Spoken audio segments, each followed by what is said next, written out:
Hola, soy Raúl Jeremías Soriano Gómez y te invito a escuchar esta explicación. La primera lectura es del Evangelio de San Juan capítulo 20, del 19 al 23. Al anochecer de aquel día, el primero de la semana, estaban los discípulos en una casa, con las puertas cerradas por miedo a los judíos. Y en esto entró Jesús y se puso en medio y les dijo: paz a ustedes. Y diciendo esto, les enseñó las manos y el costado. Y los discípulos se llenaron de alegría al ver al Señor.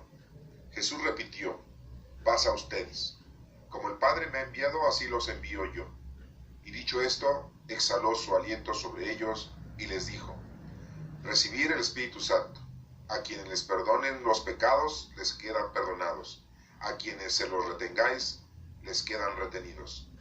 Esta es palabra de Dios. Honor y gloria a ti, Señor Jesús. La primera lectura es del libro de los Hechos de los Apóstoles, capítulo 2, del 1 al 11. Al llegar el día de Pentecostés, estaban todos reunidos en el mismo lugar. De repente un ruido del cielo, como de un viento recio, resonó en toda la casa donde se encontraban. Vieron aparecer unas lenguas como llamaradas, que se repartían, posándose encima de cada uno. Se llenaron todos del Espíritu Santo y empezaron a hablar en lenguas extranjeras, cada uno en lenguas que el Espíritu le sugería. Se encontraban entonces en Jerusalén judíos, devotos de todas las naciones de la tierra. Al oír el ruido, acudieron en masa y quedaron desconcertados porque cada uno los oía hablar en su propio idioma. Enormemente sorprendidos preguntaban: ¿no son galileos todos estos que están hablando? Entonces, ¿cómo es que cada uno los oímos hablar en nuestra lengua nativa? Entre nosotros hay partos, medos y elamitas. Otros vivimos en Mesopotamia, Judea, Capadocia, en el Ponto y en Asia, en Frigia o en Panfilia, en Egipto o en la zona de Libia que limita con Cirene. Algunos somos forasteros de Roma, otros judíos o prosélitos, también hay cretenses y árabes, y cada uno los oímos hablar de las maravillas de Dios en nuestra propia lengua. Esta es palabra de Dios. Te alabamos, Señor. La segunda lectura es de la primera carta del apóstol San Pablo a los Corintios, capítulo 12, versículo del 3b al 7 y del 12 al 13. Nadie puede decir Jesús es Señor si no es bajo la acción del Espíritu Santo. Hay diversidad de dones, pero uno mismo es el Espíritu. Hay diversidad de ministerios, pero uno mismo Señor. Y hay diversidad de funciones, pero uno mismo Dios que obra todo en todos. En cada uno se manifiesta el Espíritu para el bien común. Porque lo mismo que el cuerpo es uno y tiene muchos miembros, y todos los miembros del cuerpo, a pesar de ser muchos, son uno solo cuerpo, así también Cristo. Todos nosotros, judíos y griegos, esclavos y libres, hemos sido bautizados en un mismo espíritu para formar un solo cuerpo, y todos hemos bebido de un solo espíritu. Esta es palabra de Dios. Te alabamos, Señor. Este próximo domingo, día de Pentecostés, celebrado el 24 de mayo del 2015, estamos haciendo la recopilación de estas tres lecturas que ya las hemos visto anteriormente en otros momentos de estudio evangélico. Y ahora nos toca analizar la fiesta de Pentecostés. Pentecostés significa Pente 50, Costés cosechas, 50 cosechas. Cada día se logra una cosecha y aquí pasaron 50 días y son 50 cosechas. Por eso se llama Pentecostés. Pero es un nombre o un significado judío, ya que los judíos celebraban también la fiesta de Pentecostés, porque eran 50 cosechas que se les ofrecían al templo, que se les ofrecían a Dios. Nosotros los cristianos, los católicos, estamos celebrando la fiesta de Pentecostés haciendo memoria de la venida del Espíritu Santo a todas las naciones, a todo el pueblo, a toda la gente.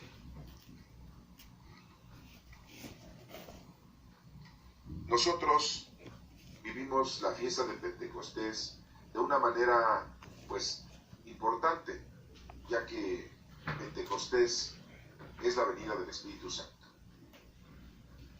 Y esta venida del Espíritu Santo nos lleva a nosotros a obtener los dones del Espíritu Santo, la fuerza de Dios dentro de cada uno de nosotros para poder llevar a cabo el trabajo, la labor que el Señor ha querido que hagamos nosotros en nuestra vida cotidiana durante todo el tiempo que estemos con vida terrenal. Recordemos que ya no vivimos la época de Jesucristo, ya vivimos la época del Espíritu Santo. Nosotros nos seguimos llamando cristianos porque somos evangelizados por Cristo, porque nosotros seguimos a Cristo. Cristo significa ungido. Y llevamos ese sobrenombre de decirnos cristianos, creyentes cristianos, o católicos porque somos universales. La palabra católico significa universal. La fiesta de Pentecostés, recordemos que fue 50 días después de la resurrección de nuestro Señor Jesucristo, y así lo vamos a ver ahorita en la lectura de los Hechos de los Apóstoles, que fue escrita por Lucas, esa lectura, un médico muy estudiado y que investigó para podernos dar esta información. En este Evangelio de San Juan apóstol, el más pequeño de todos los discípulos, y que fue el último que murió de todos los apóstoles, recordemos que el primero que murió fue Judas Iscariote cuando se trató de ahorcar. Y Juan fue el último de los discípulos de los apóstoles que murió en la isla de Patmos cuando fue desterrado por ser católico o por ser cristiano, por ser seguidor de Cristo. Pero en la actualidad nosotros seguimos llamándonos cristianos porque seguimos el Evangelio de Cristo. Pero en realidad ya vivimos la época del Espíritu Santo. Entonces, estamos viviendo ya una época representativa de la tercera persona de la Santísima Trinidad. El Padre, el Hijo y el Espíritu Santo. Sabemos que nuestro Padre Dios es el Creador, Jesucristo es el Salvador y el Espíritu Santo es el Santificador. Estamos viviendo la época de la santificación. Porque nuestro Señor Jesucristo ya nos salvó. Él ya dio la vida para salvarnos de nuestros errores, de nuestras equivocaciones. Nuestro Padre Dios ya nos ha creado. Entonces ahora, la tercera persona de la Santísima Trinidad, que es el Espíritu Santo, vive en nosotros. Ya llegó en nosotros 50 días después de la resurrección de nuestro Señor Jesucristo. Y nosotros ya tenemos al Espíritu del Señor santificado. Vivimos la época de la santificación proporcionada por el Espíritu Santo. Siempre se nos ha dicho que antes de que empecemos cualquier oración, antes de que empecemos cualquier estudio, invoquemos al Espíritu Santo con nuestras palabras, mencionando al Espíritu del Señor que nos llene de sabiduría y de conocimiento, de entendimiento. En este Evangelio que vamos a analizar, vemos cómo el Espíritu del Señor, que ya lo hemos visto en otra ocasión, esta lectura, el Espíritu del Señor se los da a los discípulos. Y vamos a recordar que aquí faltaba uno de esos discípulos. Había muerto Judas Iscariote, quedaban 11, pero Tomás no estaba. Y estaban 10. Y estaban escondidos por miedo a sus compatriotas, ya que los andaban buscando también para dar parte de ellos y que los aprendieran los soldados del Sanedrín y que después se los pasaran a los soldados romanos y fueran enjuiciados por rebeldía, en contra principalmente, no del gobierno romano, sino en rebeldía en contra de las creencias y de los estatutos del Sanedrín del pueblo judío. Y por eso estaban encerrados, estaban escondidos con ese temor, para que no fueran asesinados. Vemos cómo entonces el número 10, que significa la ley, el número 10, que significa la totalidad, se encuentran reunidos ahí, que es la primera iglesia cristiana, porque seguían los evangelios, seguían la doctrina de Cristo. Eran 10, no estaba Tomás, recuerden, ni Judas Iscariote porque ya había muerto.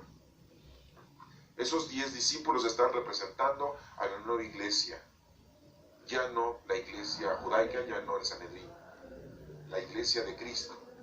Recuerden que la iglesia somos nosotros. La iglesia no es el templo, no es la construcción física. Esos son templos, nada más, capillas, como les quieran decir ustedes, basílicas, parroquias.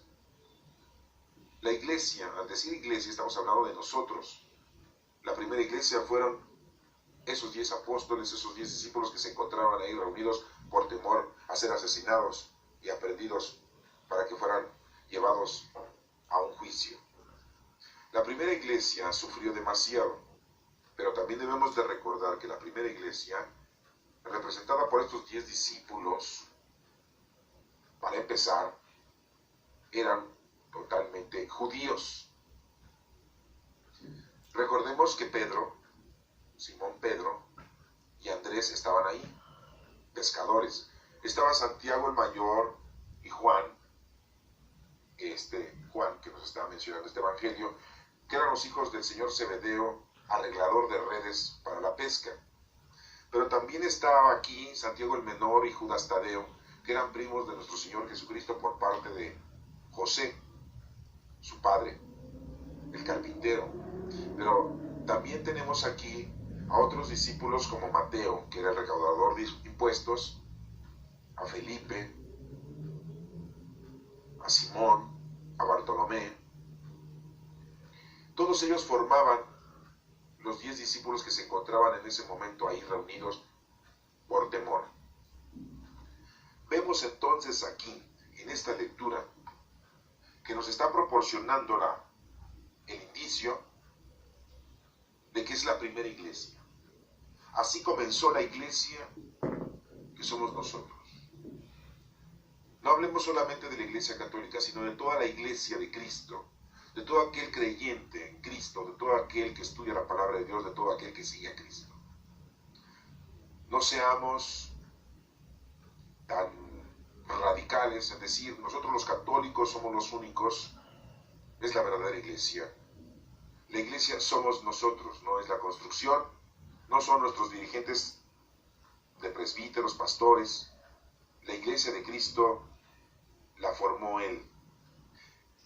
Y aquellos que se dicen que son la iglesia de Cristo es porque conocen y hacen lo que Cristo les está diciendo. Podemos encontrar a muchos pastores, muchos sacerdotes, muchos presbíteros, muchos guías espirituales que no están haciendo lo que tienen que hacer conforme a la palabra del Señor, conforme a la palabra de Cristo, a la doctrina de Cristo. Ellos ya no están formando la iglesia.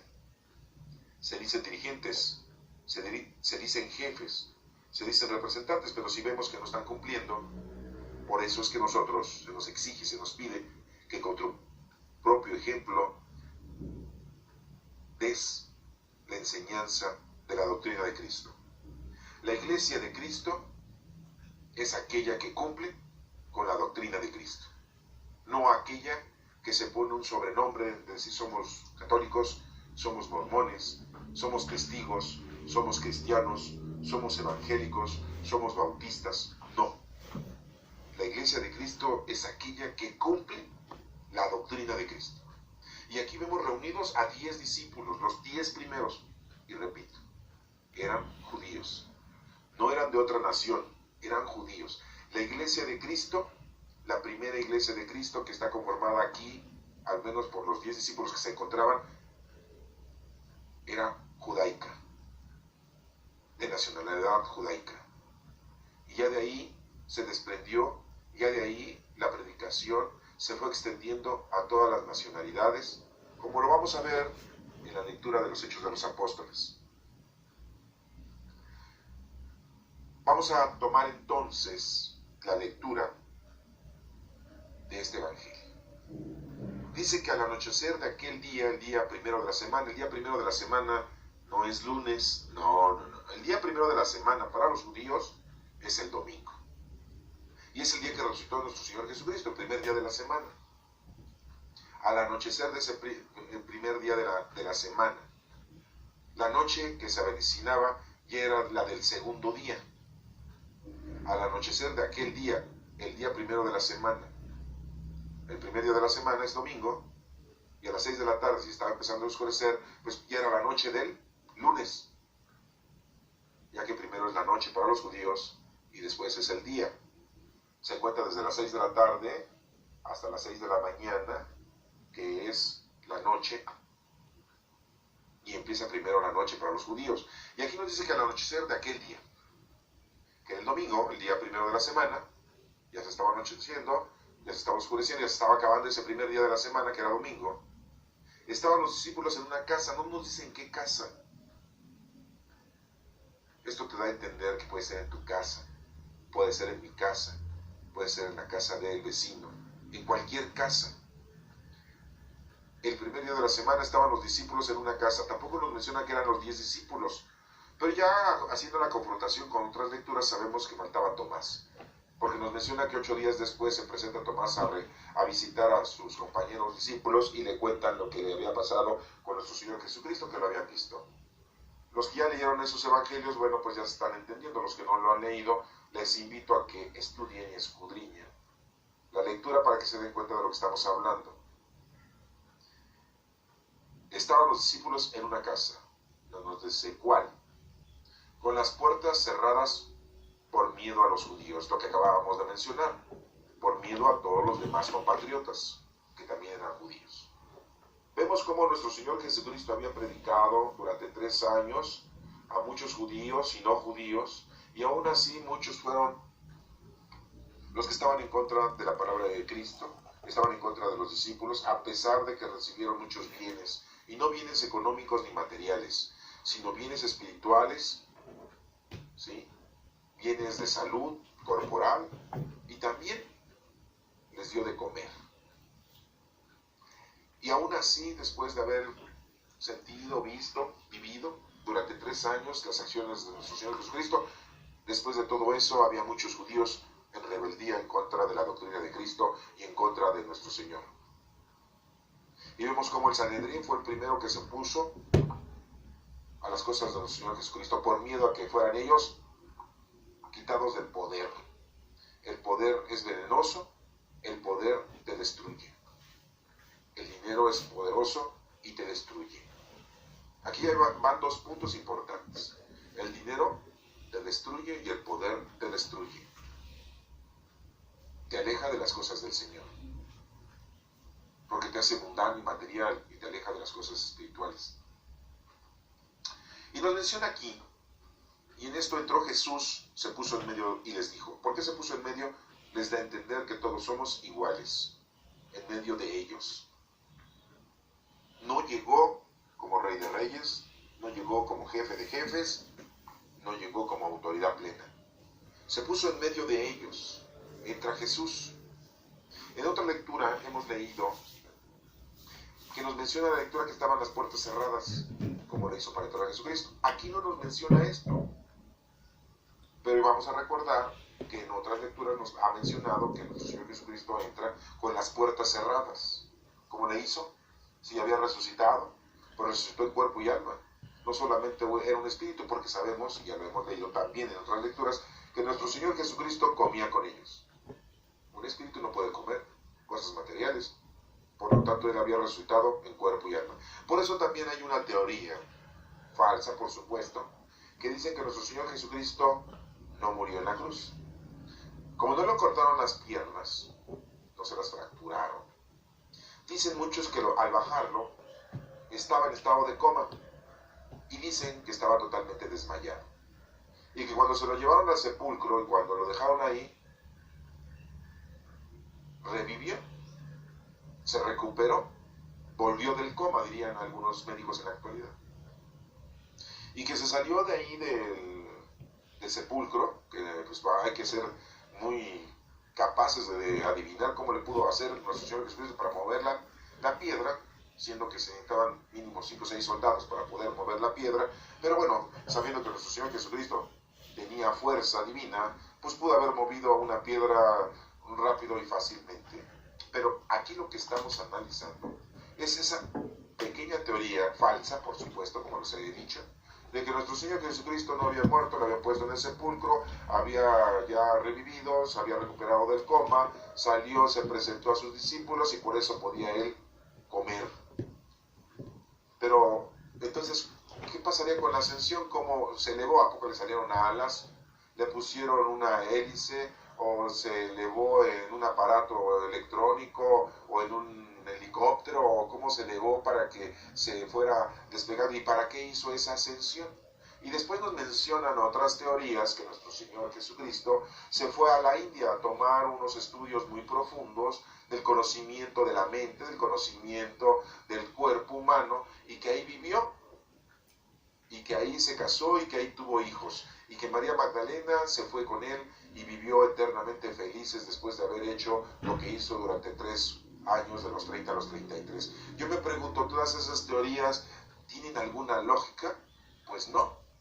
No pueden tener una lógica si lo que hizo nuestro Señor Jesucristo precisamente fue para salvarnos, precisamente su doctrina que nos dejó tenía un significado y un objetivo de salvación al género humano. ¿Cómo es posible que después de los 33 años, suponiendo que sí se salvó, que sí recobró la vida y que regresó del coma, como dicen teóricamente algunos historiadores, y que después se fue a la India y que ahí vivió? Entonces, ¿para qué hizo lo que hizo si al final de cuentas él vivió muchos años y murió de anciano, como dicen, y ya no predicó, ya no hizo nada? Y uno de los discípulos fue a predicar a la India. Y ese discípulo nunca dice, ahí vi a nuestro Señor Jesucristo otra vez, ya viviendo en su residencia, bien tranquilamente, y con su esposa Magdalena, y tuvo sus hijos, y ahí vivió hasta de viejito. Ese discípulo que llegó a la India y que predicó, no nos cuenta ese suceso de lo que haya pasado con nuestro Señor Jesucristo, que haya estado nuestro Señor Jesucristo en la India. No nos menciona nada de ese punto, y lo debía de haber mencionado. Pero como les estoy mencionando, son teorías que se han formulado durante miles de años. Ya llevamos 2000 años. Entonces, pues, caeríamos en un problema muy grande en creer en eso. ¿Saben quién era el discípulo que fue a evangelizar a la India? ¿Se acuerdan ustedes de quién era? De Tomás, el que le decían mellizo, el que no estaba ahorita en esta casa encerrado. El día se había regresado a su casa y nada más había discípulos. Eso lo sabemos por otras lecturas. Tomás, y que también fue primo de nuestro Señor Jesucristo por parte del señor José, y predicó en Siria y en la India, y murió asesinado en la India en el año 72.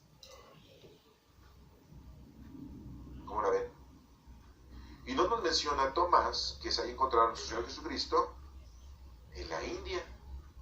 Y muchas teorías dicen que nuestro Señor Jesucristo, después de resucitado, regresó del coma y se fue a vivir a la India. ¿Sí? Por ahí en un pueblito.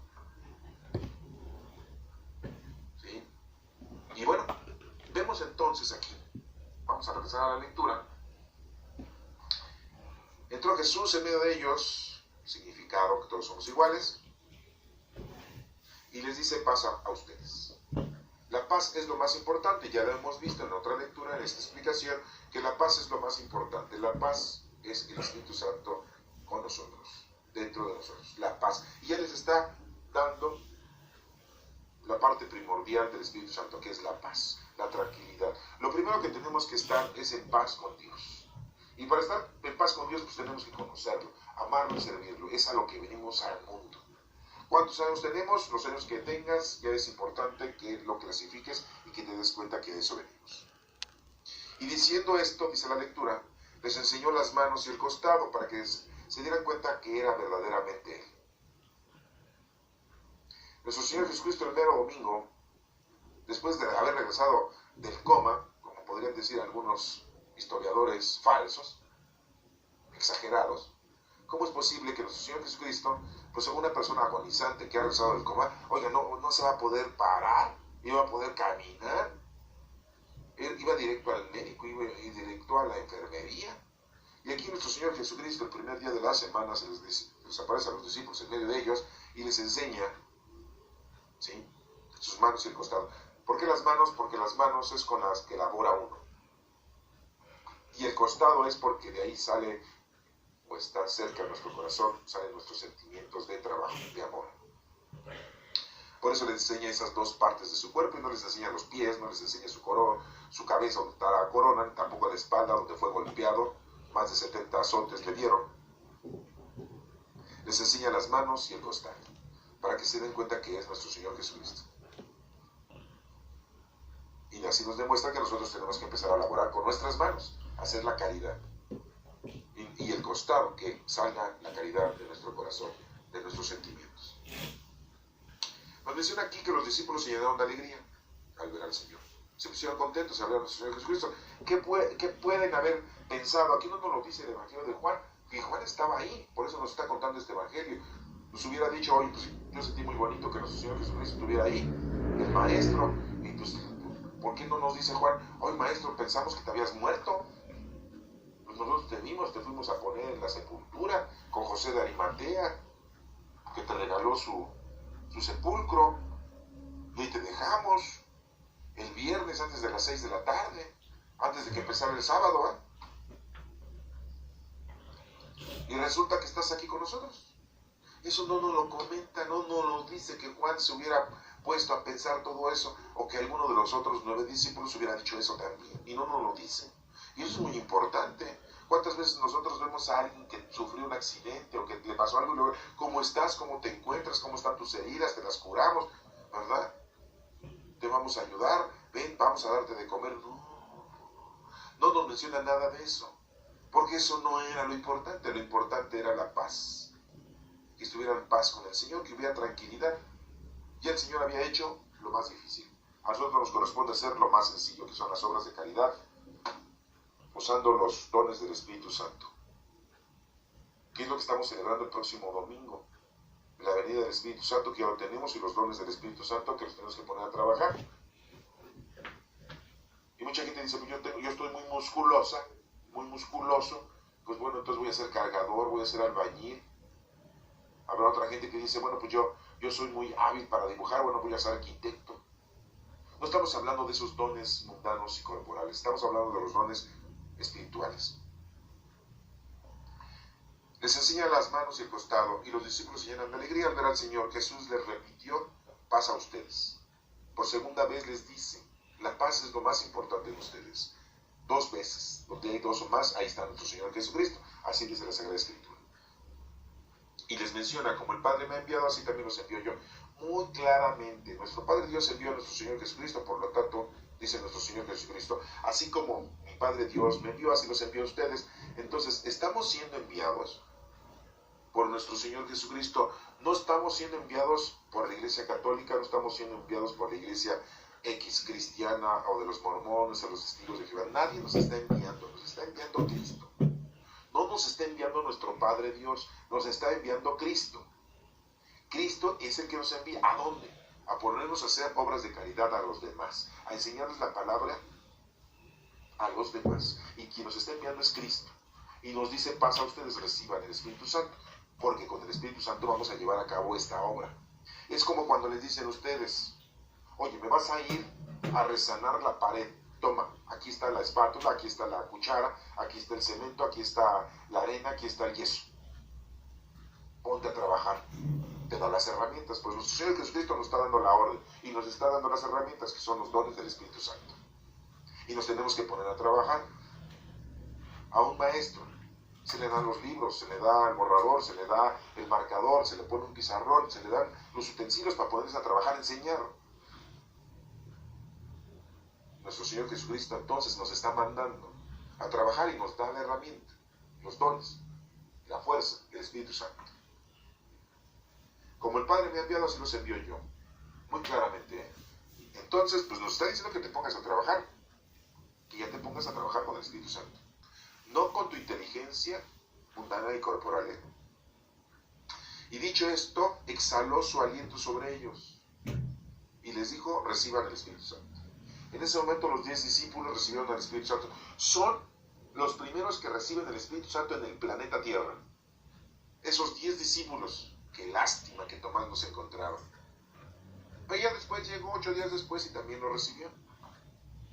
Pero esos 10 discípulos fueron los 10 primeros apóstoles judíos, la primera iglesia, la primera asamblea, que fueron los que iniciaron la prédica de la doctrina de Cristo. Y les dice otra cosa. Ya les había dicho, vayan, ¿verdad? Así como mi Padre Dios me envió, vayan ustedes. Y les dice algo importante, esta parte final. A quienes les perdonéis o a quien les perdone los pecados, les quedarán perdonados. O sea, les está diciendo que ellos van a tomar la decisión, ellos van a tomar ese parámetro de perdonar los pecados. Pero no por ellos, sino en nombre de Cristo. Acuérdense que Pedro curó a un enfermo en nombre de Cristo y lo criticaron los jefes del Sanedrín, que con qué poder curaba. Y Pedro les dijo, aquel que ustedes mandaron matar y crucificar, que es Cristo, con ese poder estamos curando a los enfermos. Y entonces, no caigamos en el error de decir, es que ellos nos perdonan los pecados. No, ellos perdonaron los pecados, no. Ellos hicieron la acción de perdonar los pecados en nombre de Cristo. Por eso cuando mucha gente se va a confesar, el sacerdote, el presbítero, el pastor, te dice, se te quedan perdonados tus pecados en Cristo, por Cristo, con Él. En nombre del Padre, del Hijo, del Espíritu Santo. Porque ellos son solamente los sacerdotes y los presbíteros son intermediarios, como estos que están aquí mencionando a los Señor Jesucristo, que saben que eran 10. Reciban el Espíritu Santo. Y a los que perdonen los pecados les quedarán perdonados. Pero, aquí viene la segunda parte. A quienes se los retengáis, les quedan retenidos. ¿Por qué? ¿No todos los pecados iban a ser perdonados? Pues no. Para empezar, una persona que tiene que ser perdonada, tiene que tener un aspecto fundamental, el arrepentimiento. Tiene que arrepentirse. Si no se arrepiente de lo que hizo, no puede ser perdonado.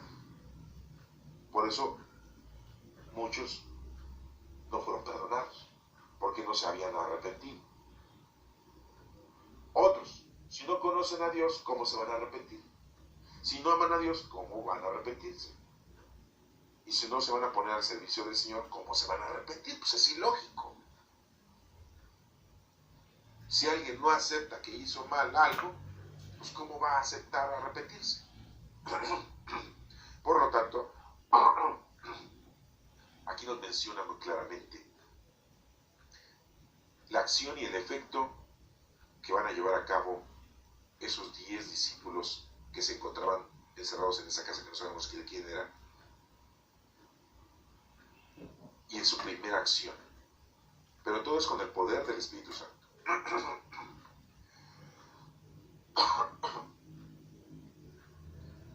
Vamos a ver entonces ahora el libro de los Hechos de los Apóstoles, escrito por el médico Lucas, que estudió y se dio cuenta exactamente de lo que había pasado.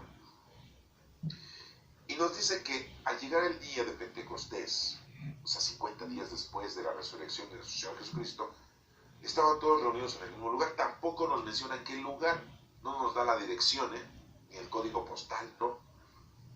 De repente un ruido del cielo como de un viento recio. Fíjense cómo lo están representando, cómo lo están deduciendo. De repente un ruido del cielo como de un viento recio. ¿Sí?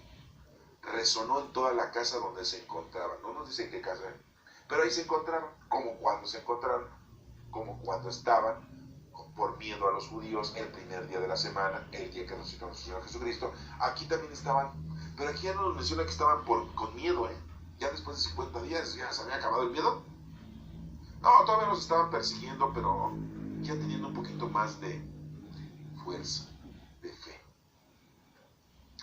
Dice que un ruido del cielo, de un viento recio, resonó en toda la casa donde se encontraban.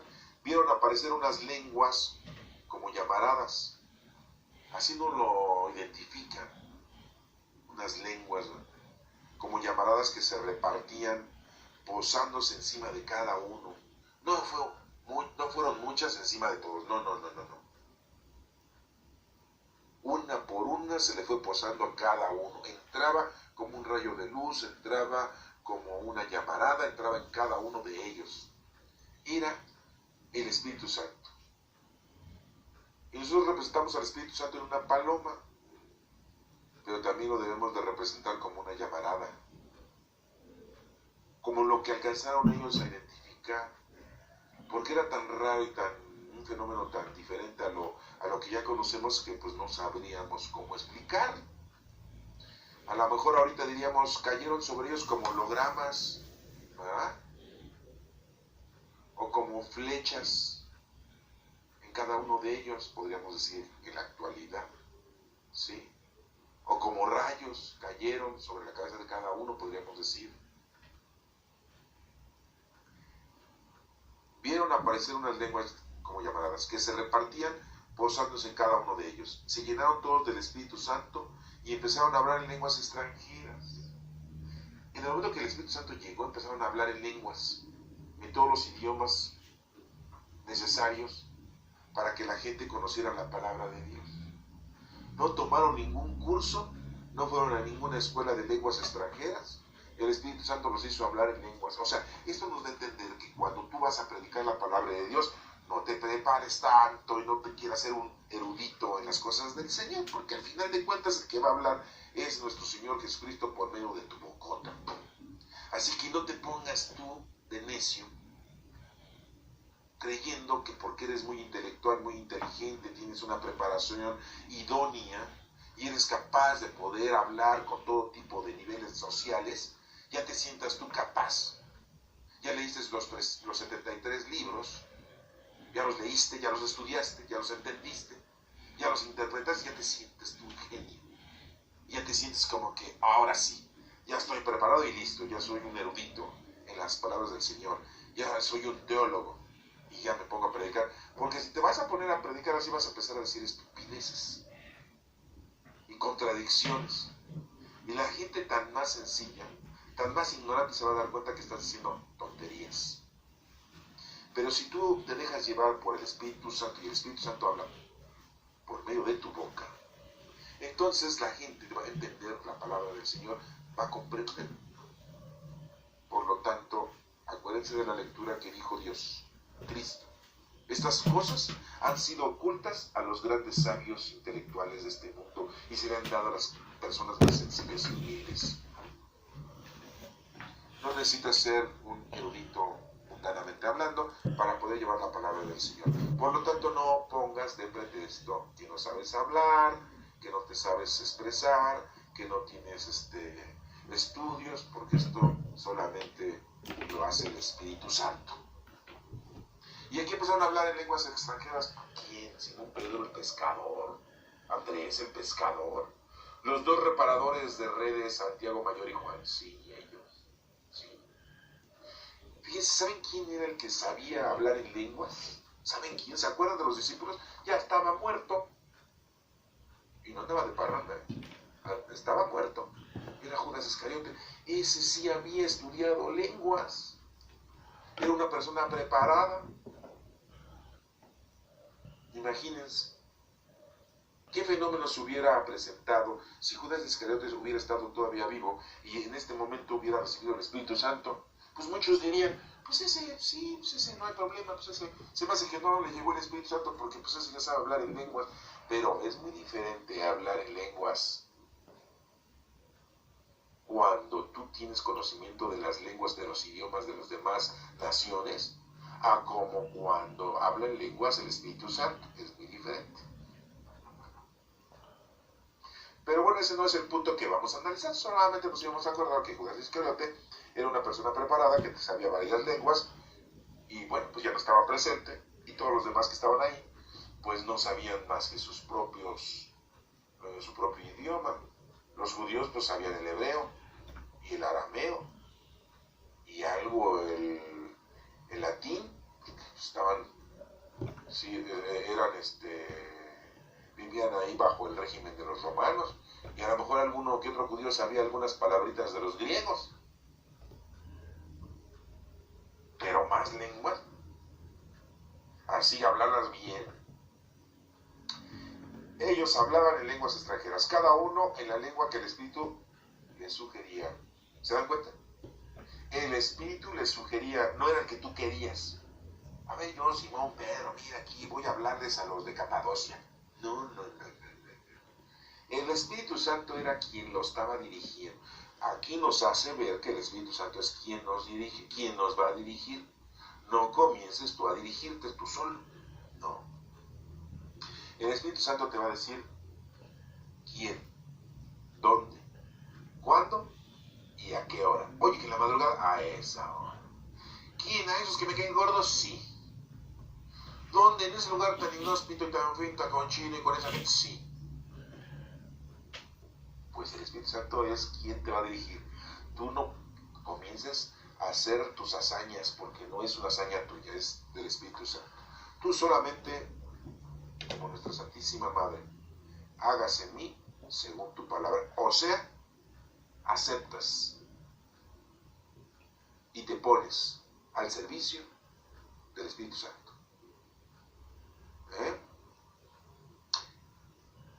Y dice aquí, se encontraban entonces en Jerusalén, fíjense todos los que se encontraban, nada más o menos cuéntenle,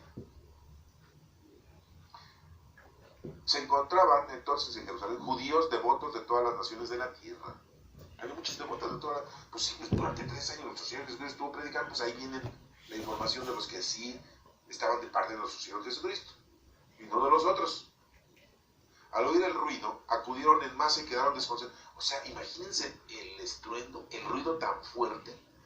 Creo que fue así un ruido de una consola, de un aparato musical, con bocinas, así como cuando ponen bocinas aquí en Reforma para hacer un concierto y que se oyen los tamborazos. No, esto estuvo todavía de una manera muy fuerte. Acudieron en masa y quedaron desconcertados porque cada uno los oía hablar en su propio idioma. Pues se espantaron todos.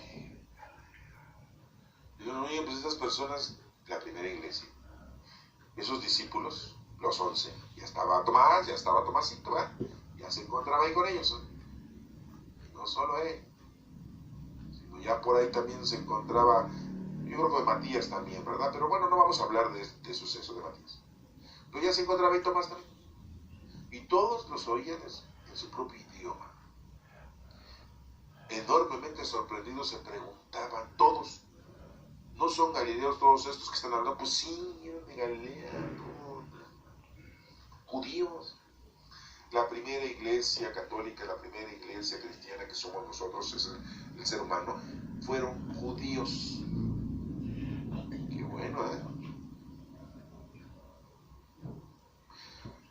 Entonces, ¿cómo es que cada uno los oímos hablar en nuestra propia lengua nativa? ¿Cómo? Pues no entendían.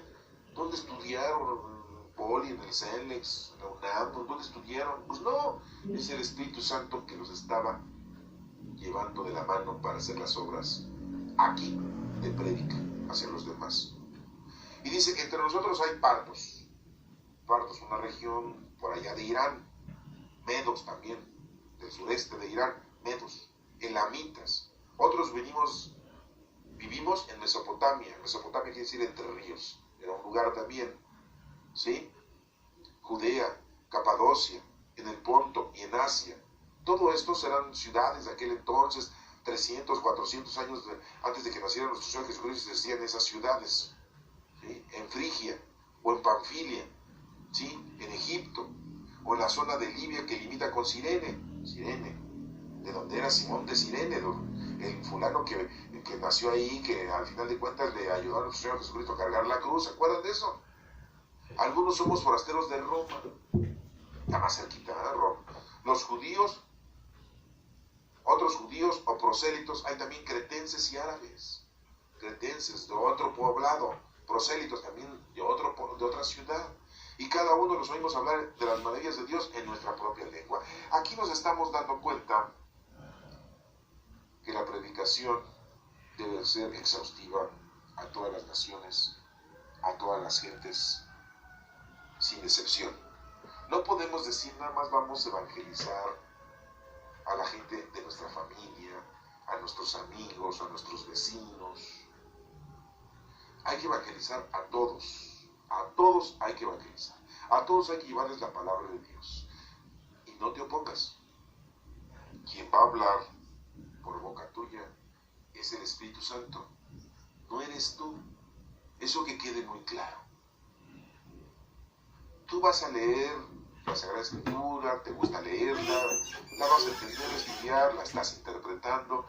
Y cuando lleves la palabra de Dios, no te pongas nervioso, no te pongas con miedo, no pongas pretextos mundanos, porque en realidad el Espíritu Santo es quien va a llevar a cabo la obra salvífica. El diseño lo lleva Dios, no tú. No hagas planes.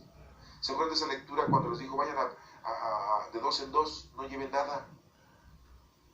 No lleven comida, no lleven sandalias de repuesto, no. Solitos, así. Dios proveerá. Y Dios siempre nos ha dado todo, nos ha provisto de todo. Y yo diría que hasta de más. Pero somos muy exagerados nosotros. Anteponemos nuestra vida corporal y mundana para llevar a cabo cualquier situación. Y nos da mucha vergüenza predicar a la gente sucia, maloliente, a la gente enferma, porque la vemos muy mal, a la gente abandonada, a la gente que de pocos recursos. Ir a predicar a una vecindad, oye, por favor. Ir a enseñar la palabra a barrios, lugares muy inhóspitos. ¿Qué hicieron los misioneros cuando andaban predicando a las tribus, a los nativos? Muchos de ellos murieron. Muchos de ellos perdieron la vida por manos de los nativos. Y aún así iban. Muchos misioneros. Tenemos los misioneros más conocidos, más afamados, los sanfranciscanos, los carmelitas. Por ahí también presumen los mercedarios que andaban en la prédica, ¿sí? Etcétera, etcétera. Había muchos misioneros. Y para no dejar de mencionar, ¿verdad?, los jesuitas. Y perdieron la vida muchos de ellos. Bueno, vamos a pasar a la segunda lectura, la lectura de Pablo, que les habla a los de Corinto, a los corintios. Capítulo 12, del 3b al 7 y del 12 al 13. Fíjense cómo Pablo también habla de lo mismo, del Espíritu Santo. Y dice, si la lectura nadie puede decir Jesús es el Señor, si no es bajo la acción del Espíritu Santo, es lógico. ¿Tú cómo puedes amar a Dios si no conoces a Dios? Pues no. Cuando ustedes llegan a decir que quieren y aman a una persona es porque la conocen. No vamos a hablar de la pareja, del esposo, la esposa, del hombre y la mujer, porque caigamos en errores. Nunca podrían hasta reírse, ¿verdad? Pero sí podemos decir que nosotros como hijos amamos a nuestro papá o amamos a nuestra mamá, alguno de los dos, o a los dos. Pues porque los conocemos. Y los papás sí podremos decir, amamos a nuestro hijo, a nuestra hija, pues porque los conocemos, porque vivimos con él. No les digo del esposo y de la esposa porque muchas veces no se aman. A lo mejor nada más se quieren. O a lo mejor nada más los intereses mundanos y terrenales los hacen que vivan juntos. Y entonces no podemos hablar de amor. Pero sí hay amor de padres a hijos y sí hay amor de hijos a padres. Y sí hay amor de nietos a abuelos y de abuelos a nietos. Y si hay amor entre hermanos de la misma sangre, hijos de los mismos padres. Y de ellos sí. ¿Por qué se aman los familiares? Pues porque se conocen. Entonces, si tú amas a Dios, es porque el Espíritu Santo te genera ese sentimiento de amor a Dios. Y ese sentimiento pues ya lo tienes desde que fuiste bautizado, desde que eras pequeño. Y qué bueno que desde pequeño te llevaron a ser bautizado, porque desde pequeño ya recibiste el Espíritu Santo, ya recibiste el amor, ya recibiste los dones, ya tienes ese sentimiento de amor hacia Dios. De lo contrario, pues muchas religiones dicen, no, que se bautice cuando ya esté grande. Fíjense, si se bautiza una persona a los 20 años, sin haber tenido esa sensación de amor hacia nuestro Padre Dios. Oigan, es mucho pérdida de tiempo, ¿eh? Si aún teniendo el Espíritu Santo dentro de nosotros, no amamos a Dios plenamente, y como que medio lo queremos, como que medio creemos en Él, y decimos, yo voy a misa cuando se me antoja, cuando me nace, ¿sí? cuando necesito algo, Ah, no, pero para reprocharme, que ya se murió, que me fue mal, que no tengo dinero, que no tengo trabajo, que me asaltaron, y aunque hay una enfermedad, entonces ahí sí se acuerdan de Dios, pero para reclamarle, bueno, o crees o no crees en Dios. Crees en Dios para reclamarle, pero no crees en Dios para amarle y servirle. Está raro eso, ¿no? Porque así hay gente. Ya le empieza a entrar el mieditis a los ancianos y entonces se acercan a Dios. Ah, pero cuando estaban jóvenes, no, pues, cuando estaban jóvenes, no. Ahí le dan vuelo a su juventud, ¿verdad? Lo principal es la diversión y la sexualidad. Y ya cuando están viejos, ahí sí ya como que se quieren acurrucar, ya les empieza a entrar el temor. No a todos, porque hay algunos ancianos que todavía siguen en lo mundano y en lo material, valiéndoles para puras vergüenzas su vida. ¿Y qué es lo que pasa? Que muchas veces cuando ya están en los últimos minutos es cuando como que sienten algo se les revolotea dentro de su mente y de su corazón. Y le piden perdón a Dios. ¿Y qué creen? Que si se arrepienten, ¿qué creen? Que si se salvan, aunque ustedes no lo creen, sí se puede salvar. Y uno que anda toda la vida creyendo en el Señor, y uno que anda toda la vida amando al Señor, y uno que anda toda la vida estudiando la palabra, y uno que anda toda la vida con el temor de cumplir con lo que el Señor nos pide, y a la mera hora, en el último momento, a lo mejor la regamos y no le pedimos perdón a Dios, y órale. Y los otros como Dimas, en el último momento, la hacen. Eso nos quiere decir que nunca hay que dormirnos en nuestros laureles, que siempre hay que estar trabajando en nombre del Señor. ¿Te tocó empezar desde temprano? Pues órale. ¿Te tocó arrepentirte al último momento? Pues ni modo, pues ahí está, qué bueno, la hiciste, ¿no? Nadie, dice aquí, puede decir Jesús es el Señor si no es bajo la acción del Espíritu Santo. Hay diversidad de dones, fíjense, ahí nos dice muy claramente, son diferentes dones, todos tenemos diferentes dones. Tú que me estás escuchando tienes algunos dones, ¿cuáles? No sé. Tú debes de saber. Y si no sabes, pregúntale al Señor. ¿Y cómo le vas a preguntar al Señor? Pues estudiando su palabra de Dios y conociendo. Porque no sabes ni qué es un don es un poder, es una fuerza divina del Espíritu Santo. Hay muchos dones, A ver, en la inteligencia. Pero no en la inteligencia en las cosas mundanas. En la inteligencia al servicio de las cosas de Dios. Sabiduría. No la sabiduría mundana y terrenal, sino la sabiduría en las cosas del Señor para poder hacer obras de caridad corporales y espirituales. Ya estamos mencionando dos dones, la sabiduría y la inteligencia, la ciencia, pero la ciencia de Dios que nos ha dado por medio del Espíritu Santo, ¿sí? De cómo entender las cosas del Señor, de entendimiento. Otro don, el entendimiento. El consejo, que puedas tú ayudar a los demás, aconsejarles, ¿sí? El de la caridad, el don de la caridad, que puedas tú ayudar a los demás. Ya estamos manejando muchos dones. ¿Qué don tienes tú? El don de cuidar a los enfermos, pues órale. El don de ayudar a los niños, pues órale. El don de cuidar a los ancianos, ya estás. Eres médico, eres enfermero, el don para ayudar a los demás y darles salud, órale. El de darles consejo para orientarlos y decirles qué es lo bueno y qué es lo malo, pues órale. El don de poderles dar de comer, de vestirles, de ayudarlos, de apoyarlos moralmente, pues órale. El don de orar, pues órale. ¿Sí?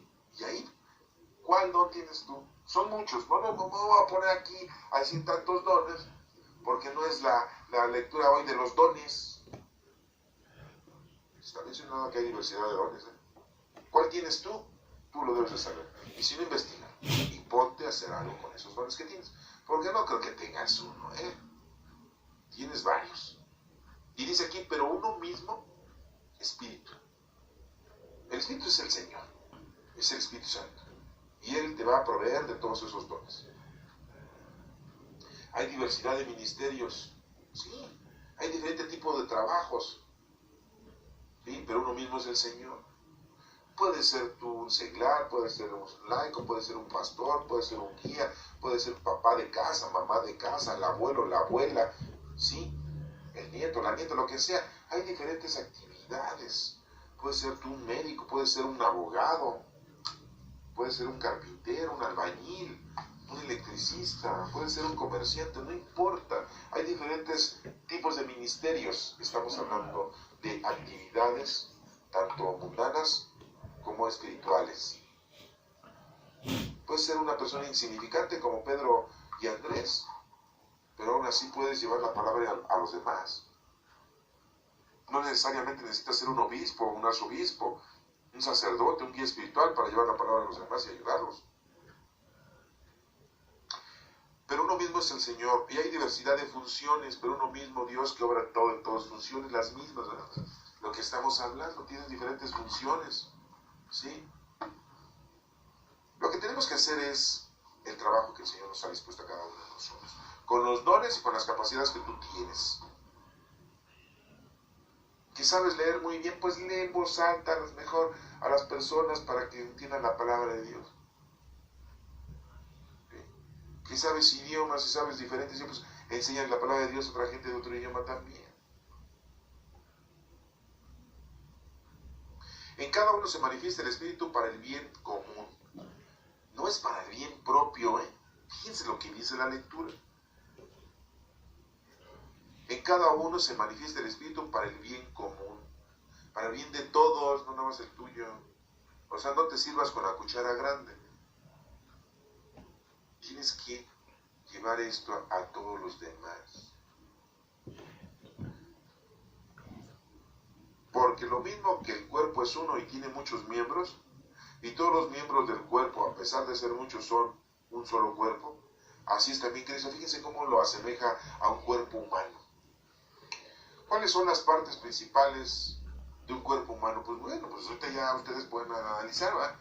Piernas, rodillas, pies, tobillos, dedos, brazos, muñecas, manos, antebrazos, pecho, espalda, vientre, cuello, ¿sí? Garganta, cabeza, orejas, ojos, nariz, boca, cachetes, cejas, pestañas, bigote, barba, uñas, ombligo.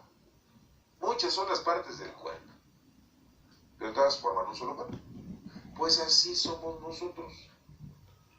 Podemos ser una parte de ese cuerpo de Cristo, porque es nuestra cabeza, ¿verdad? ¿Qué parte del cuerpo quieres ser tú? Me pregunto yo. Pies, pues camínale. Mano, pues haz obras. Corazón, pues sentimientos. Codo, pues no seas codo. Muñeca, pues no seas muñequita. Uñas, pues que no haya mugre, ¿no? En las uñas. Ojos, pues no veas de más. Oídos, pues que no te entre por un lado y te salga por el otro. ¿Sí? Boca, pues no seas tan hablador, y no seas chismoso. ¿Sí? Cabello, pues no te vayas a quedar calvo. ¿Qué parte del cuerpo quieres ser tú para el servicio del Señor? ¿Un hígado? ¿Quieres ser un higadito? ¿Quieres ser un pulmón? ¿Quieres ser un riñón? ¿Sí? ¿O quieres ser el vaso? ¿O quieres ser una arteria? Porque todo tiene una función y es algo semejante a lo que tú tienes que ponerte a trabajar en las cosas del Señor. Ahí te lo dejo a tu criterio. ¿Qué parte del cuerpo quieres tú ser? El cuerpo de Cristo. Y déjate llevar por el Espíritu Santo. El Espíritu de Dios se mueve dentro de tu corazón. Así decimos en una canción. Deja que se mueva dentro de tu corazón. Así decimos en ese cántico, en la oración del Espíritu Santo. ¿Y qué sigue diciendo para terminar esta lectura de Pablo a los Corintios? ¿Sí? Todos nosotros, judíos y griegos, esclavos y libres, hemos sido bautizados en un mismo espíritu, todos. Ah, no, pero te cambias de iglesia o te vas a otra secta religiosa y ahí te vuelven a bautizar. No, ya el Espíritu Santo llegó, ya desde el momento que fuiste bautizado ya. Oye, que yo me bauticé con los judíos, pues bueno, yo no sé si los judíos se bauticen. Que yo me bauticé con los árabes, pues yo tampoco sé que los árabes se bauticen. No, se bautizan los cristianos. Sí, ¿no? Porque muchos dicen, no, pues yo fui bautizado en tal iglesia.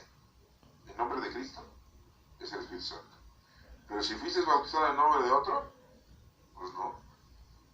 Pero el Espíritu Santo ya vino a todo el mundo, ya llegó a todas las naciones, a toda la gente.